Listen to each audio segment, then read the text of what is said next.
देखिए, समाजवादी पार्टी के जिला अध्यक्ष के नेतृत्व में और समाजवादी पार्टी के राष्ट्रीय प्रवक्ता तथा जिले के सभी सम्मानित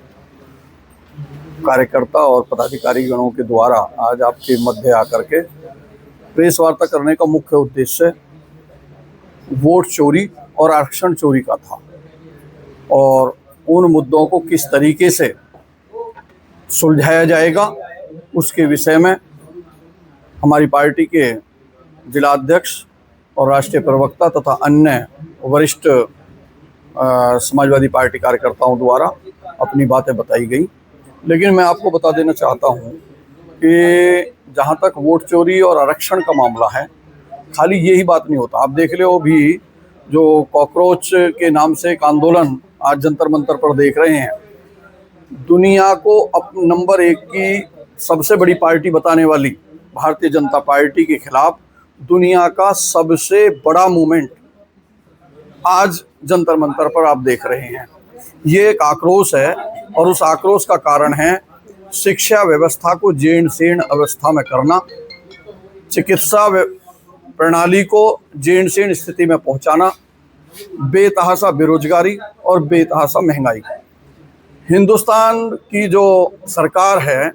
वो एक पैरासाइट की तरह काम कर रही है। इस देश में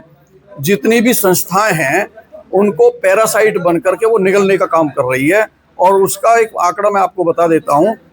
कि जिस देश में एक्सपोर्ट होगा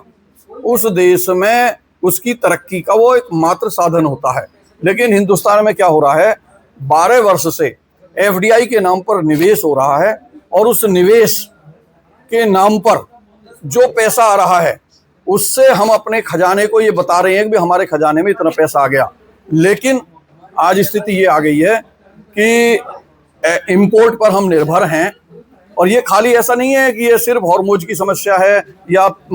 ईरान और अमेरिका और इजराइल का युद्ध है, ये कोई समस्या नहीं है। इसके पीछे का जो मूल कारण है वो ये है कि हम एक्सपोर्ट करने की स्थिति में लगभग नगण्यता की तरफ जा रहे हैं और इंपोर्ट जो है हम लगातार बढ़ाते जा रहे हैं। और उसी का सबसे बड़ा खमियाजा इस देश की, क्योंकि पिछले 15 वर्ष में जो मनमोहन सिंह जी बड़े अर्थशास्त्री थे उनके द्वारा जो आर्थिक स्थिति मजबूत की गई थी उसको 12 वर्ष में पूरी तरह से भारतीय जनता पार्टी ने उजाड़ दिया है। और इसका खमियाजा इस देश का युवा वर्ग, चाहे वो पेपर लीक के नाम पे हो, चाहे शिक्षा व्यवस्था के नाम पर हो, यहाँ का शिक्षक वर्ग, वेतनभोगी वर्ग और पूरे देश का और प्रदेश का अभिभावक वर्ग इस समस्या से दो चार हो रहा है। और निश्चित तौर पर इतना बड़ा आक्रोश